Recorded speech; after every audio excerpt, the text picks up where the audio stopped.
Whoa, we are back for the 30th episode of the Home Advantage Interview Podcast.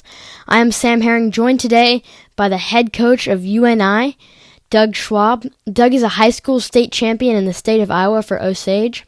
He, in college, was a three-time All-American, including first place in 1999. He ended up coaching at Virginia Tech, Iowa, and now he's at UNI. He was a 2008 Olympian. And this is an amazing interview. I've been waiting quite a while to get this one done, but I wanted to make sure I was ready to go, and every schedule's worked out and everything. So I'm finally getting this one out there. I'm really glad to have it out for you guys, and we talk all kinds of things in this interview. So I hope you guys enjoy it. I really love doing it, and hopefully we'll get some more content at you guys. We've got a big interview dropping Thursday. Stay tuned for that. Maybe I'll release the name later this week, but stay tuned, and more content coming at you. But for now, let's roll the interview. All right, Doug Schwab, welcome to the show. Yeah, thanks for having me on, buddy. Been looking forward to it for a while. Me too. This is a good one. I had to make sure I was well prepared and ready to go for this one. This one I've been waiting for a while too. But how's it been going with you? How's it going in Cedar Falls right now? No, everything's good, man. Just, actually I've got a chance to slow down. That doesn't happen a whole lot. Kind of life goes fast, and, I got kids that 10, 12-year-old boys and almost 3-year-old twin girls, and then, you're trying to balance a team with it. And so getting a chance to slow down and spend time with them, it's actually been great. I always try to look at the positives or the silver lining in anything, and this has been really, really, really good for me, to be able to have this time, and just got to make sure I continue to do this moving forward, getting some time away and just getting time. So, it's good here, man. I think everyone's kind of ready to get back to normal, but, we gotta continue to be smart and look out for the greater good.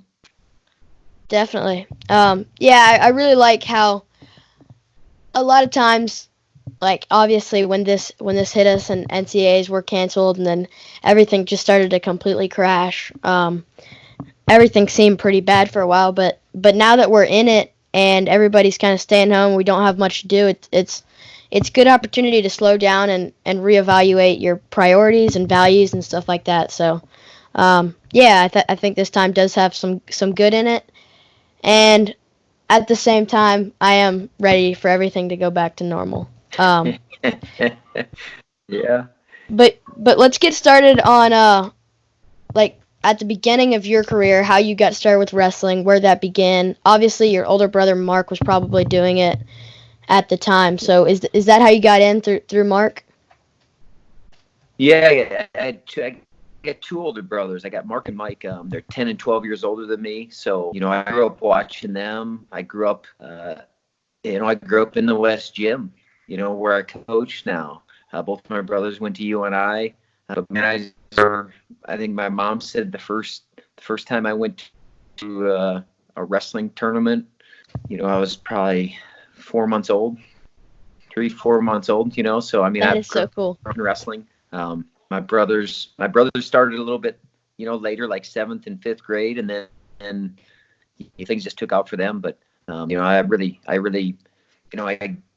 got born into wrestling. Osage, in the town that I lived in, is wrestling's is important there. We've had a lot of history, and then both my brothers, like I said, state champions, being All-Americans, being really high-level wrestlers, and then just being able to watch them. But the best thing that they never really pushed me to wrestle. I think they knew I kind of gravitate towards it. And it got in my blood, and I love it, man. I love being able to coach it. Love being able to compete in it. And I was a really small guy. I was small growing up, and wrestling. Obviously from when I was young, it was 98. At 98, then 103 and 106. Now is the smallest weight class, but you can be the smallest guy and you can still have the same opportunity as the biggest guy. So I don't know. They got me into wrestling, and man, I just I've loved it for a long, long time. So you were around it from day one. When did you start competing in the sport and taking it as your own career, really? Uh, I didn't compete a ton as a little kid. I don't. There wasn't nearly as many tournaments or national tournaments or the events that they have now. I went to a few local tournaments. I remember my dad taking me to like North Springs, which is like 20 miles away, and going to some small tournaments and maybe traveling to Waverly. That's an hour away. I mean, that's about as far as we went when I was growing up, and then that's kind of maybe first through sixth grade. Competed a handful of times throughout the year, and then seventh grade started to do it a little bit more. But really, my freshman year, it's like, okay, man. And I trained. I always trained. I always did things, but I'd say my freshman year, really like, okay, this is what I want to do. And it's really, I guess, it's just since then, man. I'm trying to think of, really probably since my seventh grade year, I'm trying to think of too many days that went by that I haven't done something to get better at the sport. If it's wrestling or, like right now where we're in, it might be reading. Yeah. But I just, I don't know. I just, man, probably since seventh grade, man, starting to run about every day. But, my brother's examples, I don't know. I watch those guys and like, I want to be like that. So, I kind of followed them. So did you, even though your brothers, they were 10 and 12 years older, you said, were you still able to wrestle with them at all, or were they just too much older and bigger? I mean, we did stuff. Yeah. I mean, we wrestled around. They showed me things. But, like as far as being able to be competitive with them. Right. Yeah. that took, I'll tell you, I remember when I got the best of both of them. I can still remember that time. It took me into college, but I still remember doing that. But yeah, I just, I think they're, like I said, they're just their example, watching them wrestle at a high level. Then my brother with what he went through and being one of the best guys in the world, and then having a surgery and having an infection and kind of seeing that. I don't know. We talked about not taking things for granted. That was certainly part of it for me, seeing that. I mean, what can happen? Things can be taken away from you, and just making the most of every opportunity. But yeah, those guys have always guided me and helped me. But yeah, they beat me up for a long, long time. So I kind of want to talk about this a little bit, comparing your youth wrestling journey to your two sons' youth wrestling. Obviously, there are a lot different times, a lot different situations, but still, how similar are they, and how much do you want your kids to resemble? How much did you like your career as a youth wrestler, and what are some changes you want to make for them? Like I said, it didn't compete a lot. I mean, it was a handful of tournaments a year. So, some kids would get maybe 100. I mean, I think that could be low for some kids, 100 matches a dang year. I maybe got that in first through sixth, maybe, Mm-hmm. I think there's different ways to go about it. I think that they have great coaching right now. We have a great club, and Cruz does a great job, and Jake and Darren and Joey. I mean, so they're around some really high level guys, and they're getting great coaching. But, for me, we did a lot of basement battles, right? I mean, Right. that was how they started to wrestle, because I didn't want them to kind of jump into competing right away. Not that I think it's a bad thing, just I wanted it to come from them more than anything, and I want them to be like, "Hey, Dad, I want to compete," So, and I think we're similar in that respect. That, like I told you, my brothers, my mom, my dad never really pushed me to wrestle. Right. They kind of let it come from me, and I think they knew it would. I knew it would gravitate that way, and that's how I kind of feel about my boys. But wrestling, and you're in it. If you don't truly love it and want to do it, it's gonna be no fun. Right. Absolutely. And, Yeah. and I try to tell the boys, like, not everything is maybe going to be, fun, so to speak, but what you're learning and who you're becoming in the process, that's priceless. But yeah, I don't even think I can even compare in any way our two two journeys, just because of the world that we live in right now too, and how many opportunities that these guys have. And heck, they went down to Tulsa this year. Yeah. And they're on the, for that age, they're on the big stage, and you're in something that just a lot of build up, and lights flashing, and I think you get on a big stage as a younger competitor, than I ever did, which I think is good for them. But I could tell you, I took it slow in getting them out to compete. Like I said, we did hundreds of basement battles, and they learned how to compose themselves. They learned a lot of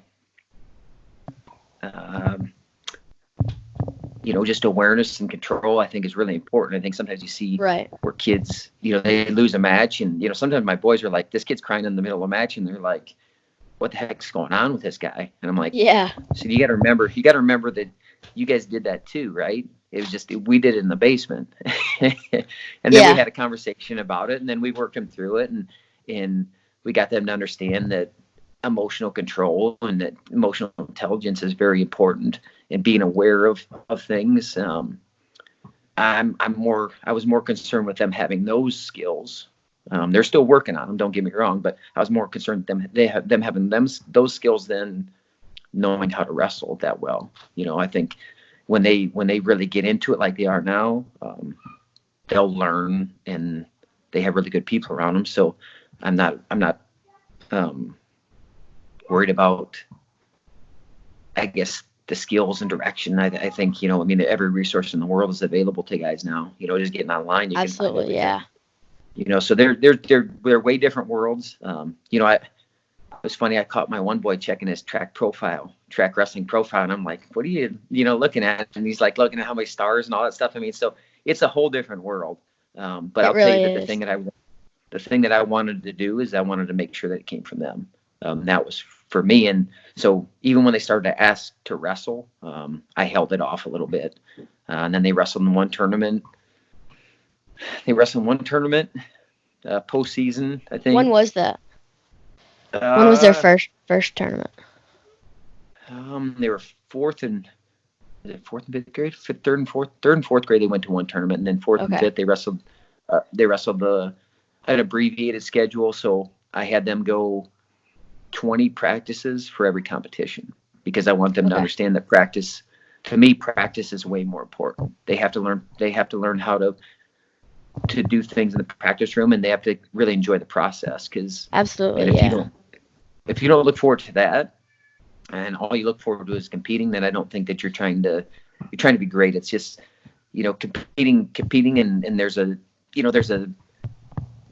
uniqueness obviously to competing, but I want them to understand that practice, and if you look at it, think about how much time you spend in practice as opposed to competition. They're not even in the same realm. So I kind of want them to earn that. And then this year they wrestled a little bit more, and they were kind of looking forward to doing a little freestyle and Greco, but those things are kind of put on the back burner right now. But man, it's really coming from them, and that's what I wanted. And they're building a lot of relationships and got a lot of buddies that are in the club together, and it's really fun to see. So, what was that first tournament like? Were you able to go to that one? Oh yeah, I was there. Yeah. What was that like for you? Because I'm sure you hadn't been to it. Have you been to a youth tournament since when you were competing? We have preseason, postseason nationals in Cedar Falls. Right. So I got to see a little bit of that. And here's the thing: is unfortunately, the I don't want to say the bad apples, but the parents that yell at their kids or shove their kids. Those are the things that everyone talks about when that's the minority. That's very few, but it gets highlighted a whole lot.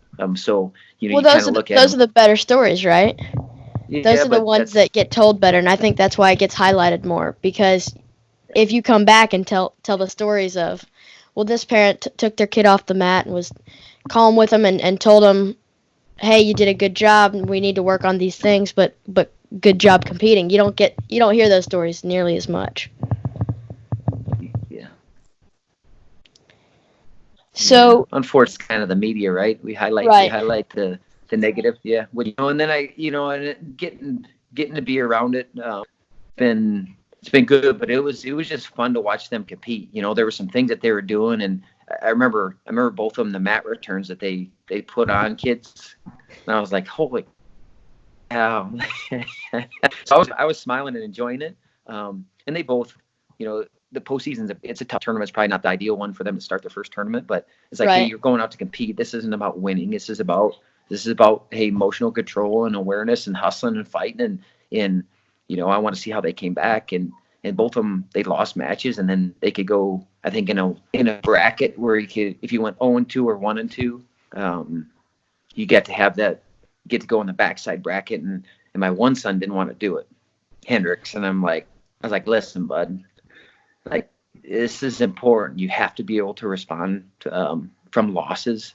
If you don't want to do it, it's okay. But I'm saying like this is a bigger life lesson right now. And he right, came back and he won a couple matches and he was kind of able to shift away from hey, the focus isn't just winning, it's how you compete and responding to things and so it was really fun watching, man. I really enjoy it. I probably enjoy watching them compete as much as anything. I mean, it's really fun. I haven't got, I don't think, to the nervous part yet. I mean, hopefully I don't get that way. Just, man, it's just something that we share a passion for and love, and I get to watch them do it. And, man, I just want to support them and guide them through it as much as I can. how much has their first of all, what was their training like up until that first tournament? Was it strictly basement battles? Did they wrestle with crews at all? What was their training like up until then? Yeah, we did some basement battles. They started going to the last couple of years. They went to club a whole lot. They did gymnastics, and they competed in gymnastics maybe about 5 through 8.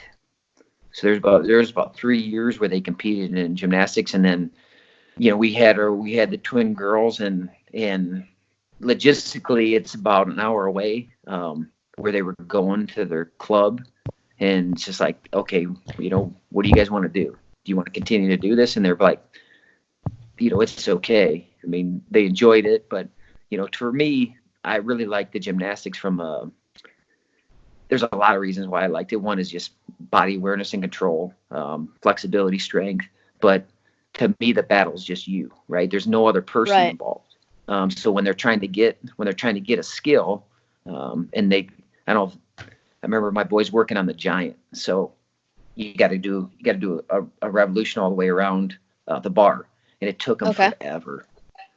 And I remember just talking to him. I was like, okay, so this is how things work sometimes, right? You continue. I said, how did you figure it out? And they're like, well, I kept working on it. I kept doing it. And I kept trying. And then he failed again. Then what'd you do? Well, I tried again. I'm like, okay, you get it. And that's just how you just got to take to everything, right? Like, hey, you might fail. So what? Put yourself out there, see how it goes. And then you go back to work, right? Like, if you fall off the bar, so what? So I like that aspect of it, that, if whatever they were doing, it was just them. And they learned how to take a deep breath, compose themselves, and learn how to keep their focus. And they had good coaches too, but I just like the body control awareness and the battle that's within them and not putting that other person, because I think sometimes that's the struggle for guys. When you put the other person, you involve them too much, and you're worried about that person, or you're worried about what he's going to do more than what I can control. And so those are really big lessons for me. But Right. yeah, or that I'm trying to impart on them and get them to understand. Right. Absolutely. And well, let's get back to your career a little bit. To your high school career. So, you took second as a freshman at the state tournament, and then your sophomore year you got hurt. What was that like? Because obviously if I know you after taking second at the state tournament, I'm sure you would get back to work, and you were pretty motivated to get back that sophomore year to win a state title. What was it like when you had the setback of, what was it, hurting your shoulder? Yeah, I ended up tearing my shoulder up at sectionals. Yeah. Well, yeah. There's a lot of things going on. We had a great team that year. We were ranked number one. We had the year before. We kind of came out of nowhere and had a really good year. Me and one of my other buddies both got second that year, and we had a great team back. And yeah, I mean, obviously, you get second, and like, hey, I'm going to go win the next year. I mean, that's just kind of what you plan on doing, and definitely got back to work, and had a great year going. My brother Mark was back home that year, so he was in the room, and there was just a lot of things, man. And I was wrestling really well. I was pretty much, beating up everybody. Was undefeated, going in that sectional tournament, and hurt my shoulder. Yeah, got tore up, and unfortunately, things like that happen. Right. But I remember, I can tell you, I remember a whole lot of things about that.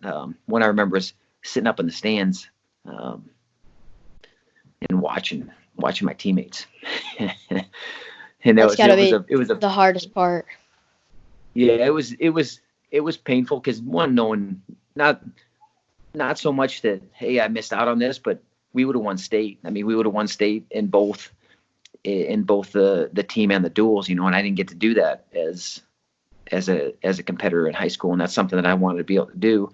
So that got taken away, but I had great people around me. I mean, my brother's coaches. I mean, my brother Mark had already, he dealt with something, I guess, I don't want to say way worse, because at the time, you look at it and you're like, it's the end of the world, right? I just lost out on going to state tournament and everything that I worked for, and oh man, what am I going to do? And then you start realizing kind of what's inside you. What do you have? Are you going to go back to work? Are you going to be kind of defeated by this, or are you going to learn from it? And it was one of those first ones where it's like, okay, I'm going to go back to work.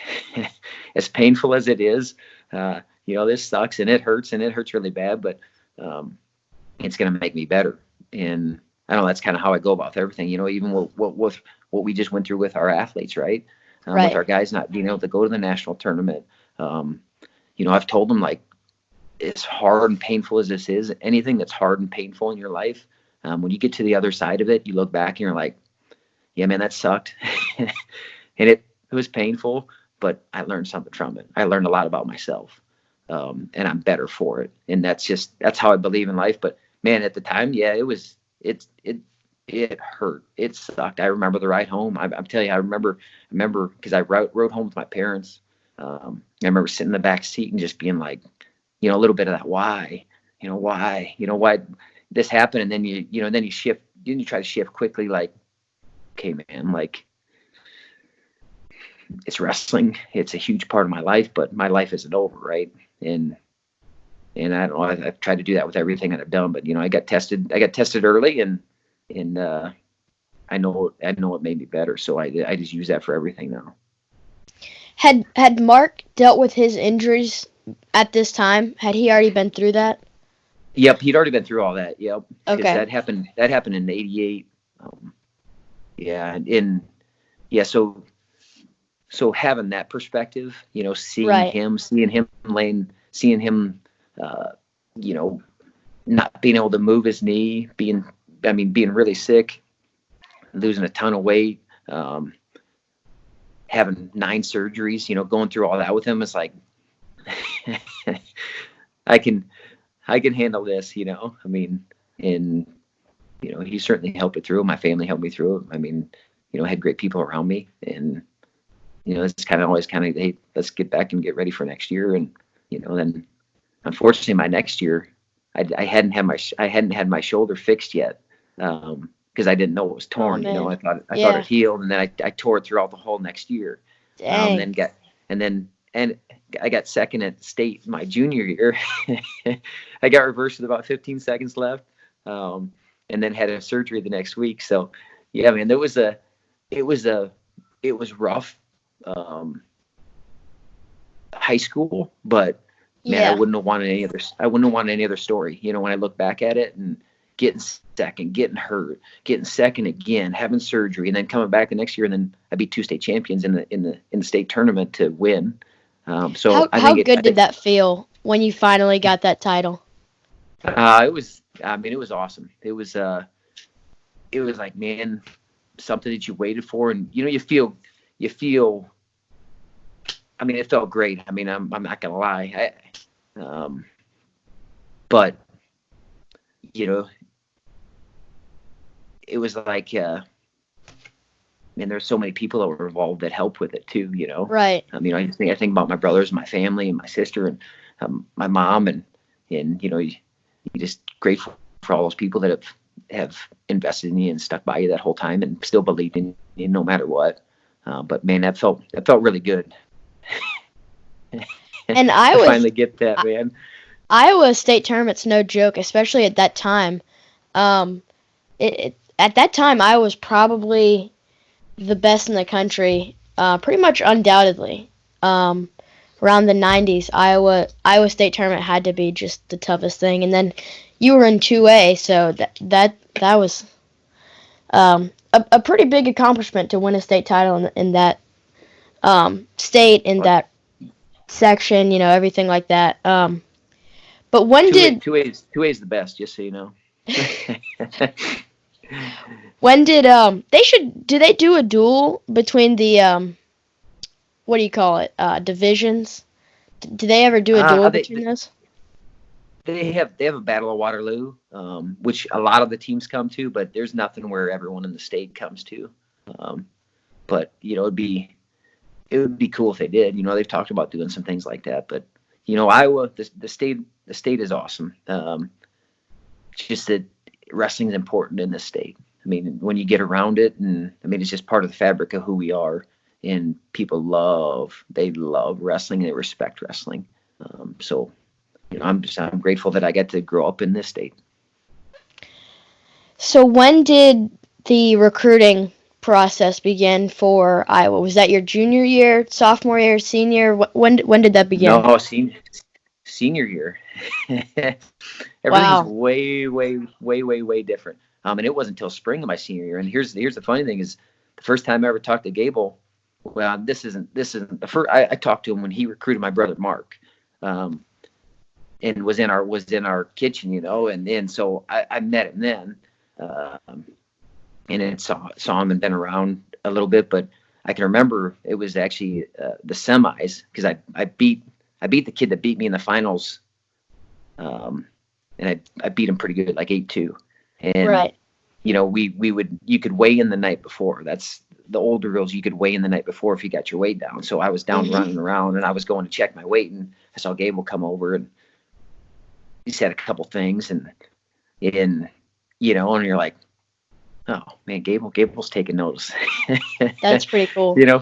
Yeah, no, it's actually a really cool thing when Gable's taking notice of you, and you're like, kind of like in if you've been around Gable, you just kind of, he'll say something to almost make you think a little bit. And I can remember them kind of watching me and saying something, and then I'm like, okay, man. I mean, at the time my brother was at Minnesota, but really all the recruiting took place after the state tournament.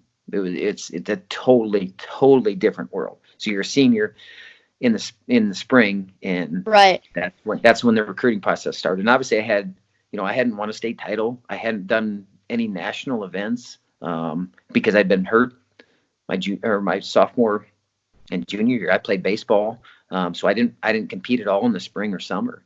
And then I had a really good state tournament, and Iowa took notice. My brother was up in Minnesota, and that's kind of where the process started. Did you talk at all to your brothers about anything recruiting wise? Did they ever talk to you about UNI or Minnesota, where they had been? Oh yeah, and I'll tell you, my brother Mark, obviously he coached wrestling. He was through it, and so was my brother Mike, and they want what was best for me. Mark, right. I said, was up in Minnesota. He was up in Minnesota. He was coaching up there at that time. So they started recruiting me. I took a visit up there, and I took a visit to Iowa, and a couple other places called, but I still remember my brother Purdue called me, and he was a coach out there. And as a kid, you're like, oh man, that'd be cool. Go take a visit. And he's like, are you really considering them? He's like, would you truly ever go to Purdue? And I'm like, no. He's like, well, don't waste their time. And I mean, that stuck with me. It's like, I get it, man. Like, why would I do that to someone? And I think that happens some right now. Kids just love being recruited and like, oh, that's awesome. I get to take my 5 visits, and kids have earned that. Don't get me wrong, but I'm saying, like, but only go to places that you're truly considering. Right. And and I'm not saying you shouldn't go and take some looks. I think kids should. I really think they should get to see some different places and have something to compare to. But I remember that, and that's something that stuck with me. Like, okay, here's the places that I'm really looking at was Iowa, Minnesota.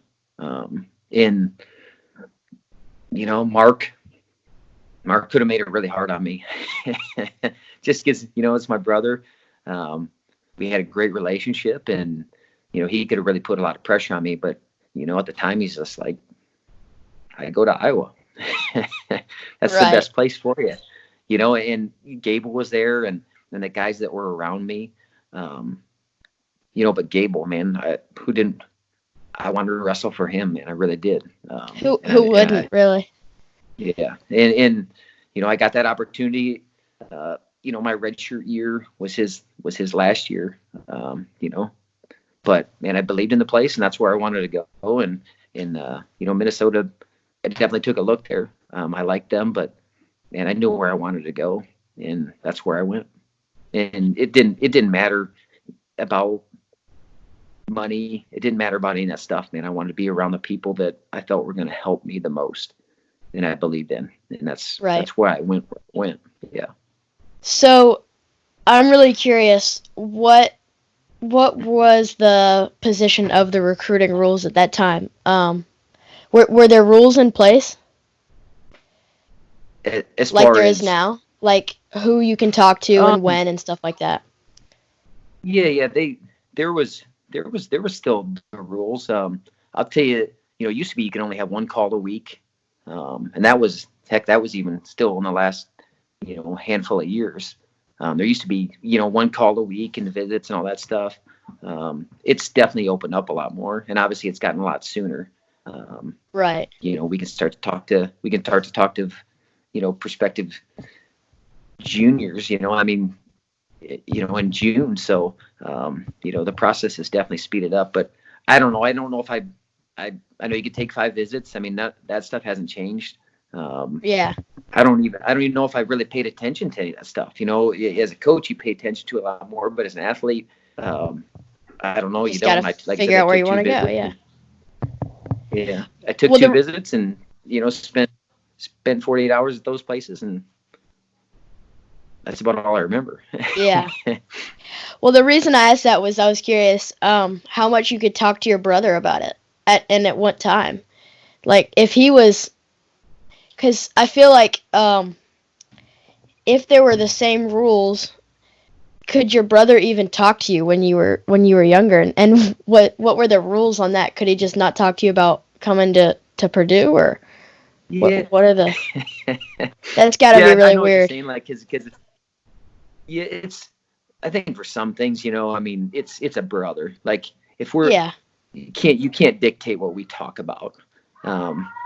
If it happened to be about that, but we didn't talk about it a lot. I mean, we just didn't. Like we talked about other things, but he just wanted what was best for me and what he thought was going to be the best place for me at that time.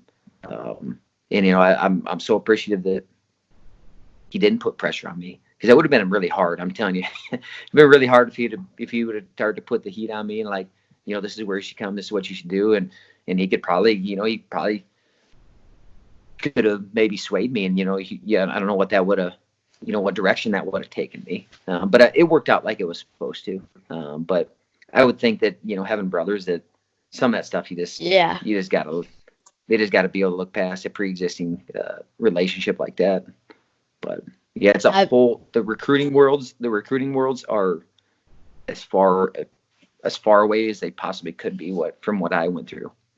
And the connectivity is probably the biggest change. Is like you can talk to kids that you've never met. You've only watched wrestle online, and you can see all these matches that, and yeah, it's crazy the technology that we have today. But anyway, you've touched on it a little bit, but I wanted to talk a little bit about how you've taken your experience in recruiting to now you're coach and recruiting kids and trying to build a program at UNI. What are some things you've taken from being recruited and learned from the coaches that did recruit you, and what are some things that you've changed a little bit from what you experienced? Um, I think it's all about building a relationship. I mean, to me, that's, wrestling. We build strong, intimate relationship with one another. I mean, we're so hands on. We ask these guys to do some. We ask them to sacrifice a whole lot, right? Right. And so, I just think that trust and belief has to be there, and the only way you build that is time. So I think I've taken that with me, just that's what I try to do in the recruiting process. I don't just try to sell something. Like, that's not me. I'm not a great salesman. I believe in what we're doing, and I believe in the athletes that are in our program, and I'll take care of you when you get here. You just got to trust and believe in that. And I stay very steady with guys. But I've learned to be myself. Yeah.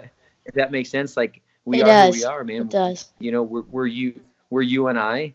I believe in certain things. I mean, I look for guys that are coachable. I look for guys that are gritty and tough, and guys that are selfless. I mean, those are three things that I really try to find in the athletes. And that doesn't mean that they have all those in spades, but it means that they do embody some of that.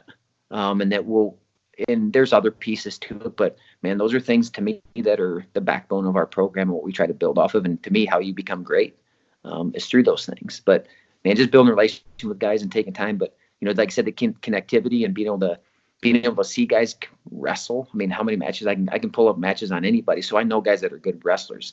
I want to find out the type of people they are. And so, Right. I kind of, one of my tests is what I want my 10 and 12-year-old boys around these guys. And if I'm like, yeah, man, I'd love to have that.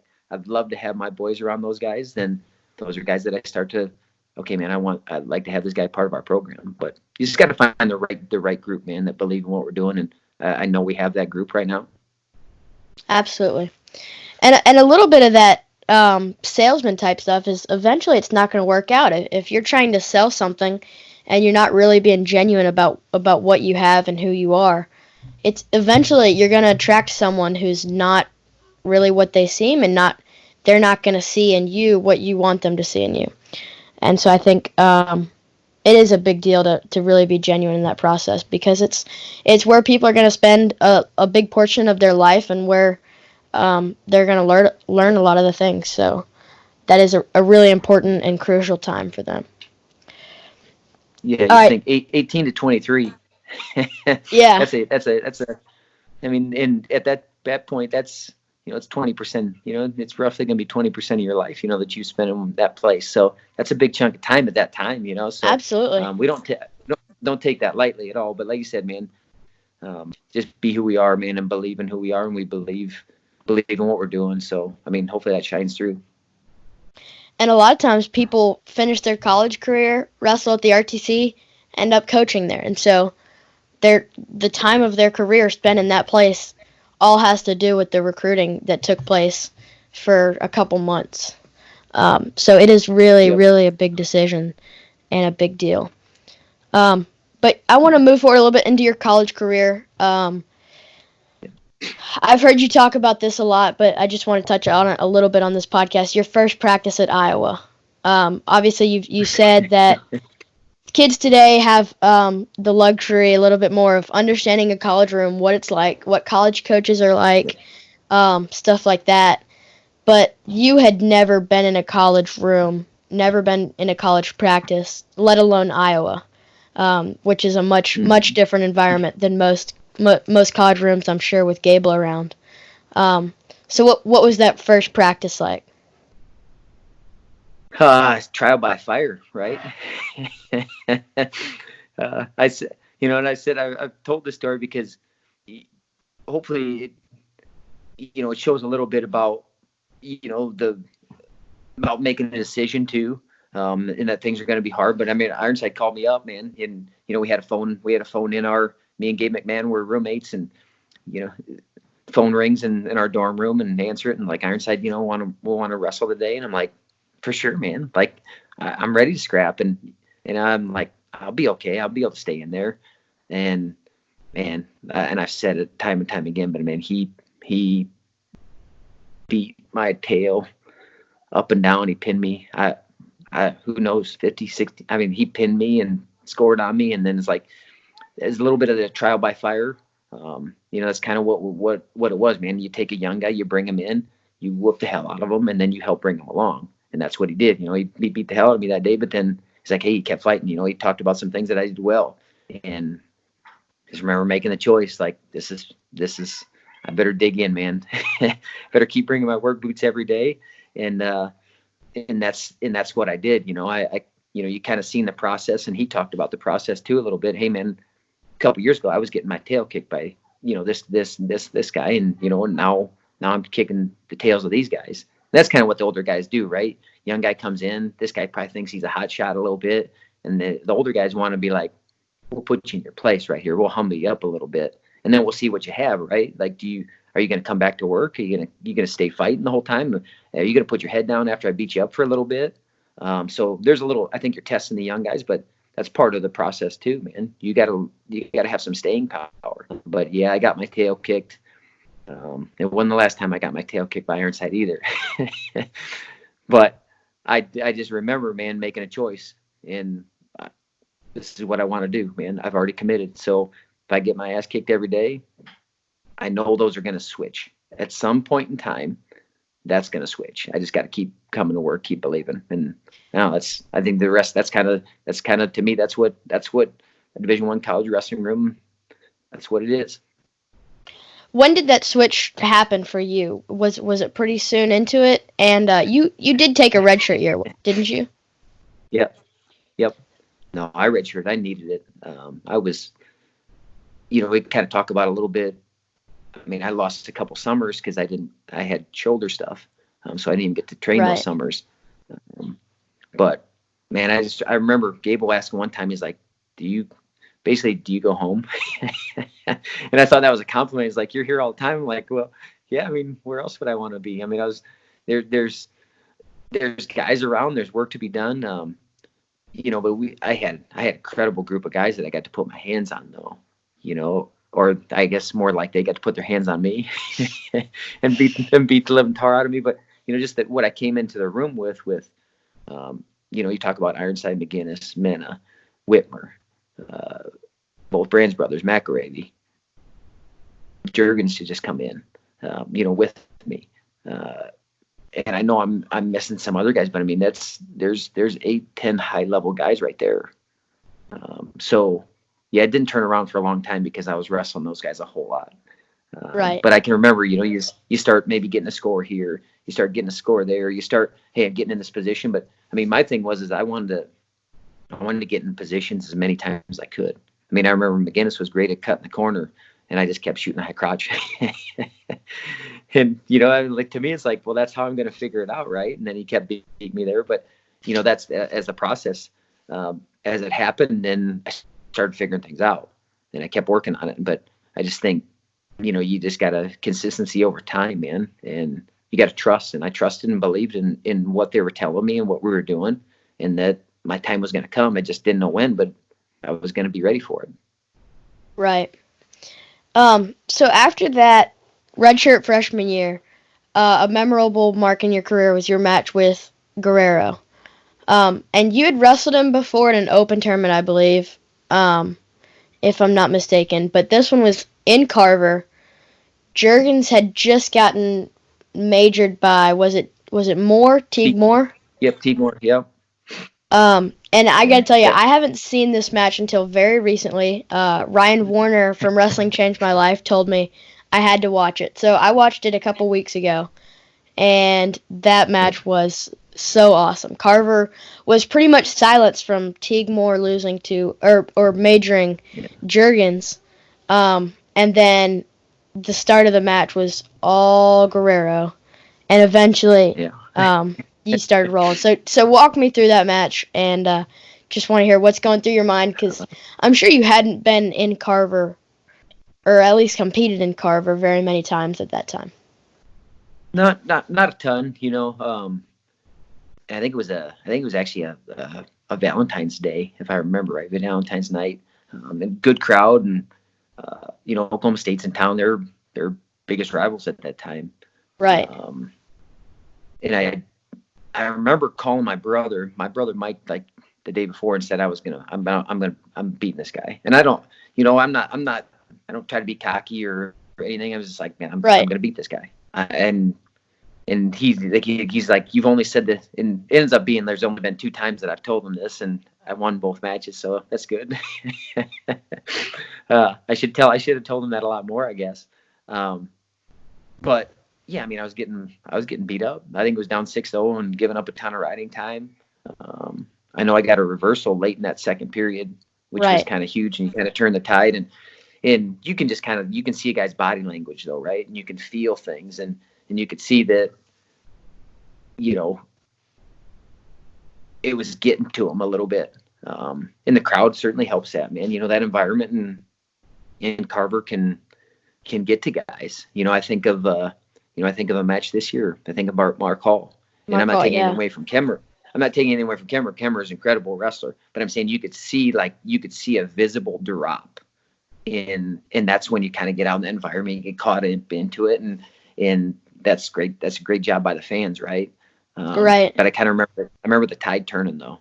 You know, 6-2, and then man, I snapped him a few times. He took an injury time, and then you know, I don't know if he was kind of lost about where he was at, or he just thought it was going to get easy, or what was going to happen. But man, he definitely crumbled there. And you know, I think we've all had those moments where you short circuit, or you know, a lot of times it's not in front of 12 or 13,000 fans, right? A lot of times that's in a practice room, you know. So just happened to be that I did enough to short circuit him and you know, win a big match. It kind of turned the tide for our team. I think Ironside came out the next match and pinned Jimmy O'Kelly, and you know, it ended up being a great duel, even though we lost. But I know at the time they said that's like the highest.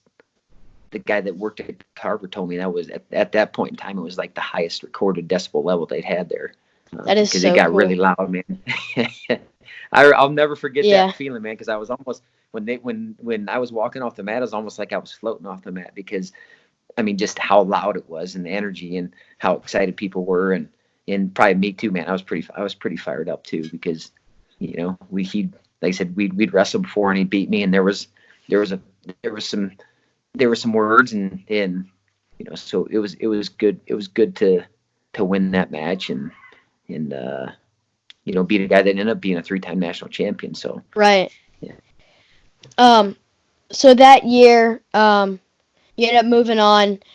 In your college career, you were a 3-time All-American, and you ended up winning in 1999.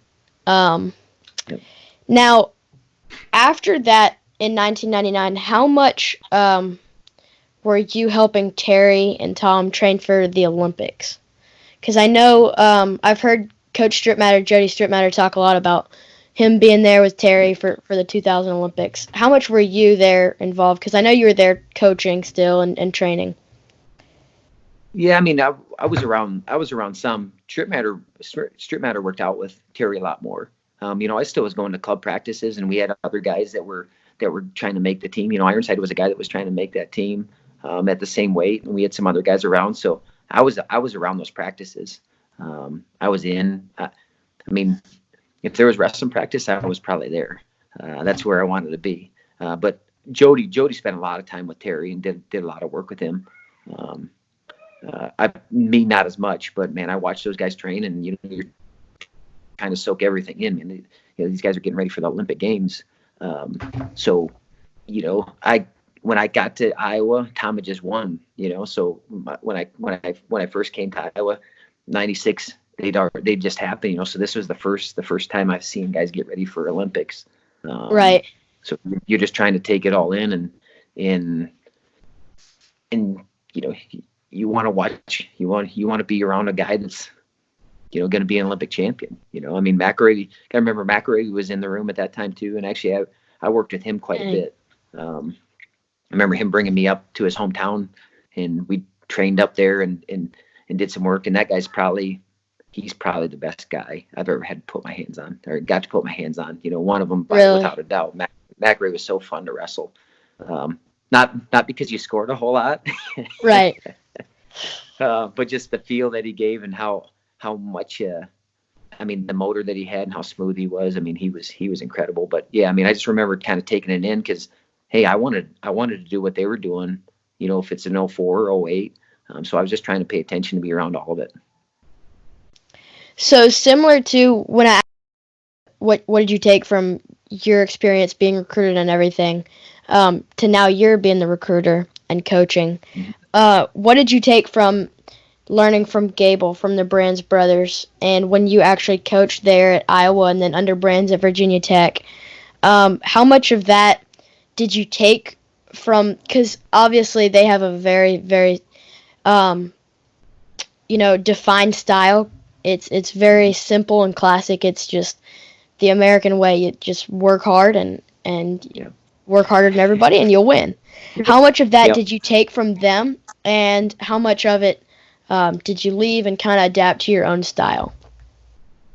Well, I'll tell you, I got some of that hard American, just roll your sleeves up and go to work. I mean, that's from my parents, my mom and dad, man. So, and I think you kind of gravitate towards other people that are like that, right? Like, oh man, that's absolutely, And those guys certainly have that. I mean, I took a lot of things away from just the passion, energy, the preparedness that those guys have, and I try to take pieces of all that. But I think the thing that I've learned in the last 10 years being a head coach is that, okay, I got to figure out what's me. And it takes some time because, you take pieces from everyone, right? I mean, that's part of what people do. I mean, if, Gable's one of the greatest coaches ever, if I didn't take some pieces from him, then that's not very smart on my end. And so I've tried to take pieces and okay, this is something that I want to keep. This is something that I really want to use. And I'll tell you that there's probably some things more than anything, maybe a few things that, okay, this is something I'm not going to do. This is something I'm going to be very aware of.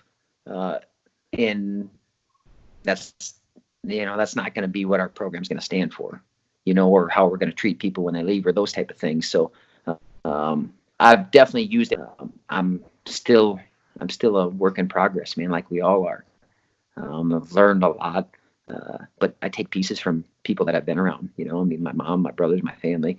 You talk about Gable and the Brands and getting to coach with those guys and other guys, a guy like Wes Hand, we spent a lot of time together. We coached at Virginia Tech for a while and then Iowa a while. There's pieces from recruiting that, I take from him and all the people that I've been around, I really try to draw from and learn from and then figure out how to make it, really my own.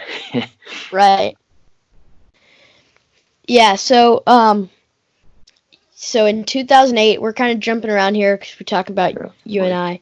2008, was it the Beijing Olympics? Was that where it was that year? Yep. So you ended up going to those Olympics. You made the team. What was the experience like, just being a part of the Olympics? Because obviously this is a lot different than any other normal tournament.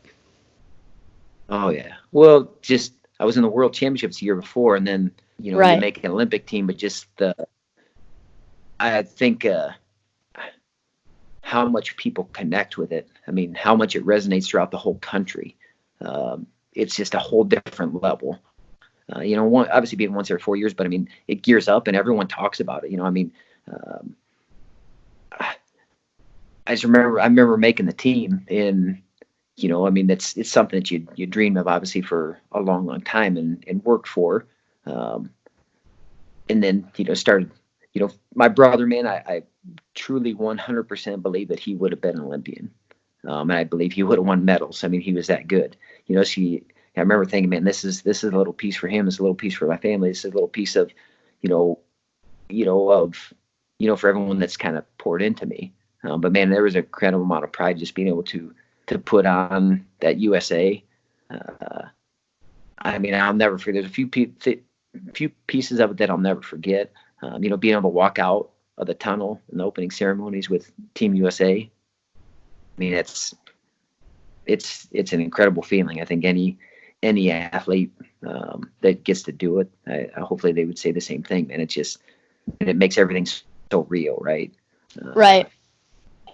And just for me, I learned a lot about myself as maybe as a competitor, and not making any situation bigger than it needs to be. You just because it's the Olympics. You make it build bigger in your head, or you make a situation bigger in your head, and we've all done it. And I did it. Unfortunately, I did it at that tournament. And that's not. I'm not saying that's why I didn't win a medal. I'm saying just you build things up sometimes too much, and right. Just, hey, go back to how you train, go back to how you prepare. But there's pieces I'll take away from it. I'm proud of it. But man, unfortunately, and this is still almost 12 years later, sometimes you still think about what you didn't get, right? Man, right. And that's I'm probably being a little bit of a baby then. I've moved. Obviously, I haven't moved on 100% from it. Because you still think about it, because it's man, you wish you had that opportunity Absolutely. back. But yeah. I tell you, it's made me a better, and will continue to make me a better coach. And sometimes things don't work out. Sometimes guys are better than you, and that's really, to me, at that tournament, that's what ended up happening. But man, there's some moments that I'll never forget. And my mom getting to go to China, my brother and sister being there, up in the stands, my wife. And just being part of Team USA. Like I said, being able to have that on your back and have that on your chest. There's nothing like it, man, because I'm so proud to be able to represent my country, because, I love this country. Absolutely.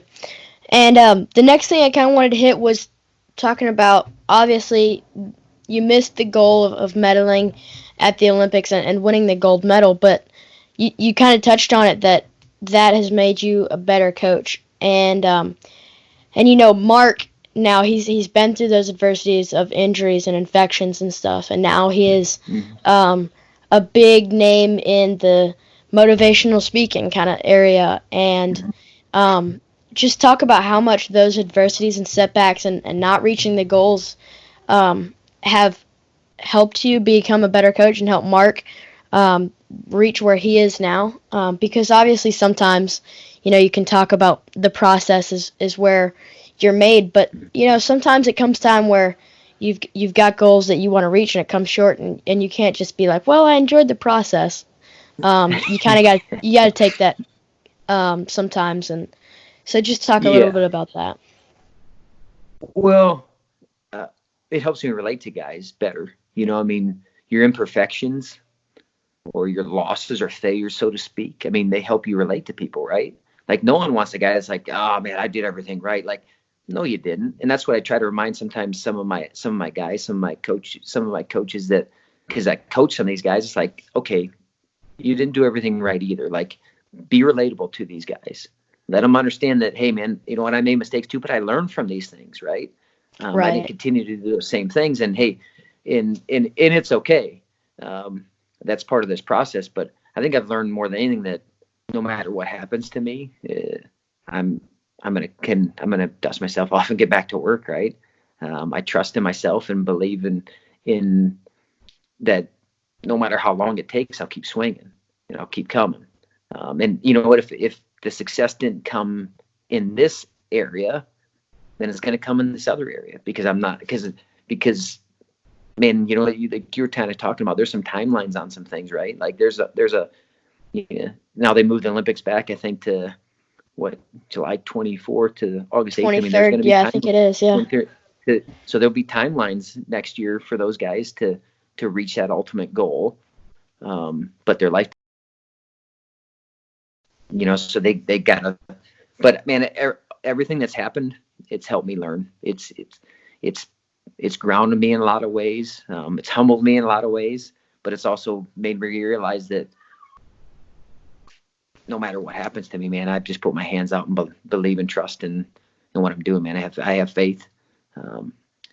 And I think there's only one way to really show faith is you got to live it, right? You can't just say Right. it. Like, it's got to be in how you live it. So the situation we're in right now, kind of in our world, like, my faith is still strong, and I still believe that whatever's happening now, I think good's going to come out of it. And anything that's happened, at least my life experience has told me, anything that's happened, you look at losing Olympics and you look at it, oh man, you lost out on a medal.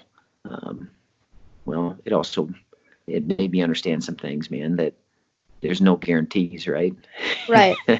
Like, you can put absolutely everything, every fiber of your being, you can do everything right, and you still don't always get it, But I know what you're saying. Like, it's hard because sometimes the process isn't enough, right? Especially when guys just went through it. Like, Right. hey, but getting them to realize that at some point,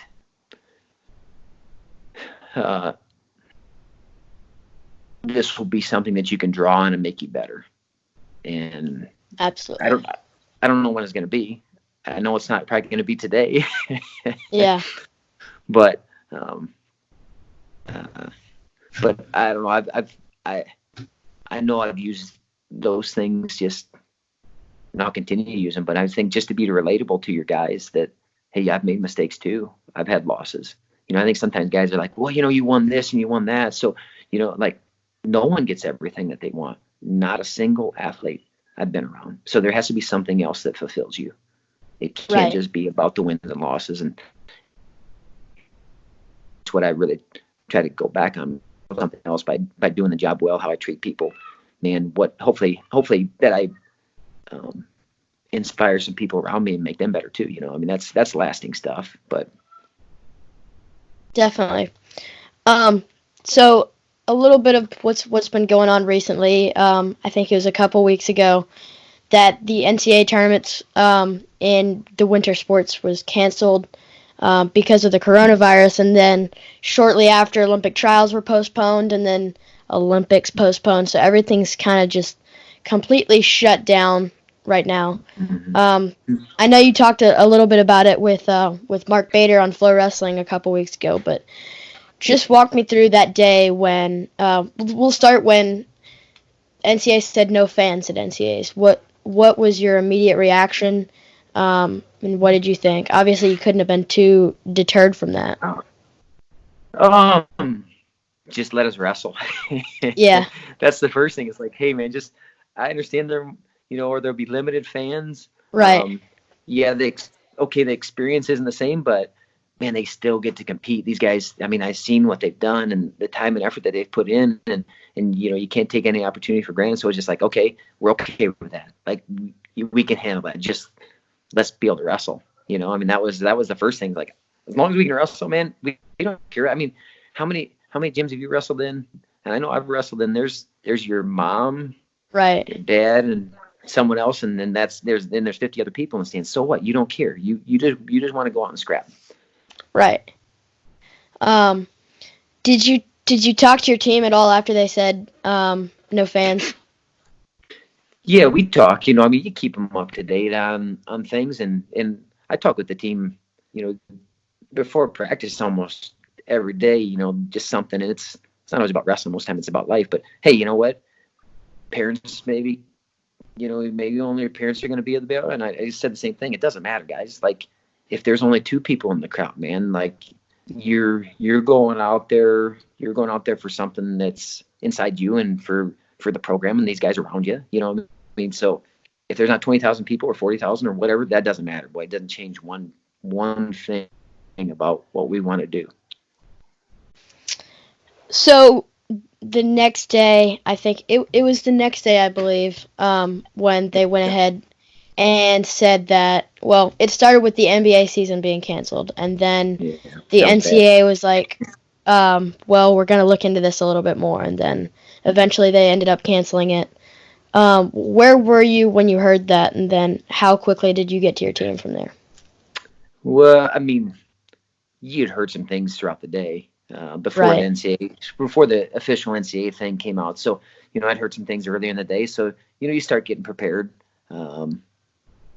at least, I did this to talk with the team, because this isn't your normal everyday talk Right. or conversation. It's not like you're trying to fix something, Absolutely. Yeah. but in sometimes you want to, you want to say the right things, but I actually really found out 100%. The NCAA came out with something right before we had practice. So just brought the team in and talked to them, and talked to them about how proud I am of them, and what they've done for our team, and how they've represented the team. But this opportunity's, it's gone, and now we have a couple choices of how we move forward from this. And something we talk about consistently is how we respond to things. That's one thing we have control over. None of us had control over this situation, and that they did this, or that, and we understand why and behind that, but man, we still lost an opportunity. It still hurts. And, I thought some people downplayed, it's just sports. Like, it is just sports, and it's not a death. I mean, believe me, I'm the first one to say that. But to really understand that these guys, and every choice that they make is to give themselves the best opportunity to be a national champion. When every choice, literally every choice, what you're eating, what you're going to sleep, who you're hanging around with, the workouts that you do, how you're talking to yourself, what you're writing, if people can understand that, then they can sympathize a little bit. But we just had a conversation, man, like we do all the time, and tell them that I love them and care about them, and then gave guys an opportunity to get up and talk about how they're feeling, because, man, sometimes you don't need to hold on to things, and it's really, Right. it was fresh, obviously they just found out. So some guys are crying, I'm crying. But that's okay. It's something that means a whole lot to them, and then I try to get them to understand that I really believe that this will make us better. And I try to get the young guys to understand that, hey, when you get your opportunity, don't ever take it for granted. Make the most of it, because you're looking at a guy right here that, hey, he did everything right, and he's not going to get the opportunity. It kind of falls back into some principles that we talk about all the time, and that there's just no guarantee. There's zero guarantee in anything that they do. And you're not doing it for the guarantee. You're doing it for what it makes you, what this process makes you, and that you got to fall back on that. But man, it hurt bad. Yeah, I'm sure it did. It was a hard conversation. But I've been really proud of our guys, and how they've responded to it, how they've continued to move forward, and hopefully we've prepared them with that. That we've done we've talked with them enough, we've built them up enough, we've given them some things that they can hold on to in this time. That they're not just 100% a wrestler, right? Like, their identity is bigger than that. Their identity and their self-worth is bigger than winning and losing wrestling matches. That they have something that what they're anchored to, if it's their faith, but having something that's bigger than them, that they can hold on to. Even though it hurts, man, don't get me wrong, man. It's still painful, but a hard reality of life is that time keeps moving, no matter what happens. And so we have a choice how we move with it. And that's kind of how I challenge those guys a little bit, that how are you going to move forward? And I'll be here for you, and I care about you. I love you, man. I'm not going anywhere. And we need to have a conversation. We will. But I think everyone's kind of like a grieving process. Right. It'll bubble back up on them. And I think these guys trying to find out, I think today we're going to find out if they get the year back or not. So for some guys, it'll be, there'll at least be closure, right? Okay, I didn't get the tournament. Will I get another one? Will I get another year? At least I think we'll have some answers on that, which I think is important. Going off of that, you had a few seniors who were really close. Obviously, Lujan had the 1 seed at NCAAs. He earned that all season. Man, he was so close. And then obviously Thompson and Steyert and then Schwarm. Those were all seniors, right? Yeah. So yeah. Have you talked to your seniors about whether they would take this extra year? Because I've heard guys like Seth Gross said he would not. Obviously, that's his 6th year. I can kind of understand. Yeah. the reasoning behind that. But have you talked to your guys about whether or not they would take that and what it would mean to them either Yeah, way I they mean, go? um, yeah, I think guys are still a little bit, I don't want to say deer in headlights, but just like, eh, man, did this really happen? Right. I mean Yeah. that because they were geared up and ready for it. I can tell you, I mean, I know a couple of, I know probably two of those guys, 100%. They're like, yeah, man, please give me that year, give me that year, man, I want it. Two of the other guys, I don't know. I haven't asked them definitively like, hey, what would you do? But guys well, kind of where they're Right. at, and some of these guys they've already made preparations for, hey, I'm graduating. I got a job. Hey, I have, I'm ready to move to the next step in life, which some guys are. And I support guys either way. If they get the year and they get their chance, and hey, I want to do it, perfect, man. We'll figure it out, and we can't wait to have you back for this year. If you don't, hey, man, then man, I support you either way. But we haven't had. I mean, I've talked with guys, but I haven't asked them just point blank, hey, what would you do?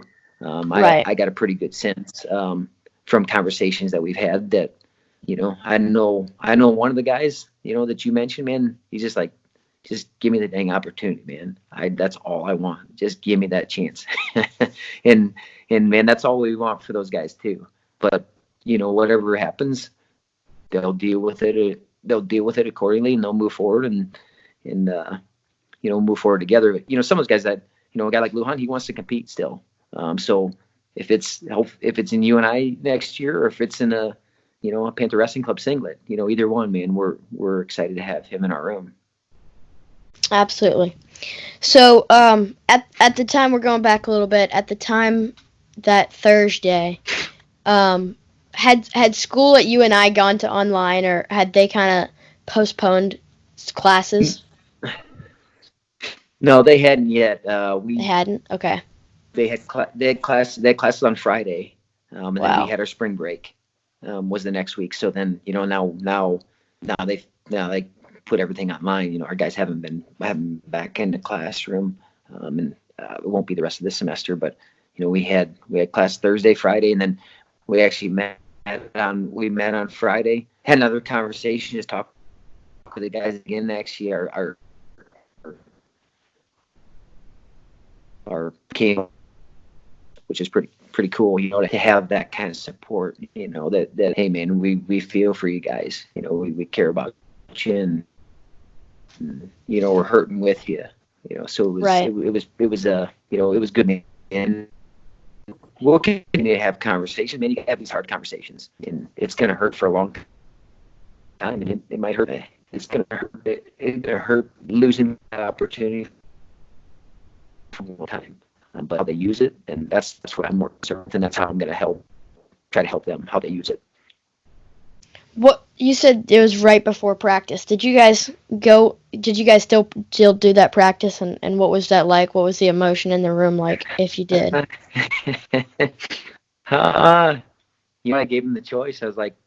I told them, I said, listen, I said, a couple guys got up and walked out and left. Some guys did other things, Some guys scrapped. Some guys did a little bit of everything. It was a very mixed bag. But I was like, man, whatever you want to do. I said, I'm going to do something real. I'm going to get myself really tired because I don't want to think right now. I want to exhaust myself. And they had conversations, actually, had some conversations with a couple guys. You have some tears with a few guys, and that's what you do, man. When you really care about someone and you're invested in them, you hurt when they hurt. You hurt with those guys, and I don't think there's anything wrong with that. I think sometimes guys are like, "Wow, don't want to cry," and this and that. I'm like, man, yeah, so what? That's part of being human, right? Right. So, after that, obviously, like you said, the ruling comes out today, I believe, whether the qualifiers get an extra year, whether only seniors, whether everybody gets an extra year. It kind of depends. So, we'll be waiting for that. But man, I'm excited for the ruling, and obviously I'm not in the position you are where I understand where I'm in direct contact with the consequences of if they do get the extra year and the money and the recruiting and everything like that. Yep. But from a spectator's point of view, I absolutely want these guys to get another chance at this. And yeah. So thanks so much for coming on, Doug. I think that about wraps up the episode. I like that shirt. Thank you. Thank you. I do too. That's a good looking shirt, man. We appreciate the support, man. My wife, she does an incredible job, man. Hopefully relaying, I think, our life and what we kind of go through on a daily basis, and we try to be real and authentic. Yeah. And just in everything we do, man. This is the people that we are. But man, we in the wrestling community is absolutely incredible. It is. It really is. The support that we get, and sending those shirts out all over the country. I can't thank the people enough for caring about me and my family and supporting my girls and asking how they're doing, and it makes a difference. So we really truly appreciate it and appreciate your support and appreciate what you're doing for the sport, man. It's you're wise beyond your years, buddy. So. Appreciate what you're doing, and all the best to your family. Stay safe, and hopefully we'll see you soon. Sounds good. Well, thanks so much, Coach. I really appreciate it, and we'll have to talk again soon sometime. Yeah, buddy.